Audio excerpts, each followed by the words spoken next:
আসসালামু আলাইকুম, কেমন আছেন আপনারা সবাই? আলহামদুলিল্লাহ আমরা ভালো আছি। আজকে রান্না করব গরুর মাংস। চ্যানেলে যদি নতুন হয়ে থাকেন সাবস্ক্রাইব করে দিয়ে পাশে থাকবেন। প্রথমে তেলটা গরম হয়ে গেলে গোটা গরম মশলা দিয়ে দিলাম, এরপর গরুর মাংসটাও দিয়ে দিলাম। কিছুক্ষণ কষিয়ে নেওয়ার পর স্বাদমতো লবণ, 2 চা চামচ হলুদ, 1 চা চামচ ধনিয়ার গুঁড়া, এরপর সমস্ত কিছু কষিয়ে নিলাম। এরপর দিয়ে দিলাম আদা রসুনের পেস্ট, শুকনো ঝাল আর জিরার পেস্ট গরুর মাংসের মধ্যে দিয়ে দিলাম। গরুর মাংসের মধ্যে ঝালের পরিমাণ এবং লবণের পরিমাণ সবসময় করা হচ্ছে, তাহলে গরুর মাংস খেতে টেস্ট লাগে। আর বন্ধুরা, গরুর মাংসের মধ্যে আমি কি দেইনি সেটা কমেন্ট বক্সে বলে যাবে। এরপর আমি মাংসের ভিতরে আলু দিয়ে দিলাম। আলুগুলো মাংসের সাথে কিছুক্ষণ কষিয়ে নিলাম।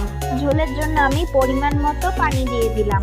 এরপর আমরা পানি দিয়ে ঢাকনা দিয়ে দিলাম। এরপর জিরা আর গোটা গরম মশলা গুঁড়ো করে এর ভিতরে দিয়ে দিলাম। এই যে আমাদের গরুর মাংসের ফাইনাল লুক। সবাই বলে যাবেন কেমন হয়েছে আমাদের গরুর মাংসের রান্নাটি।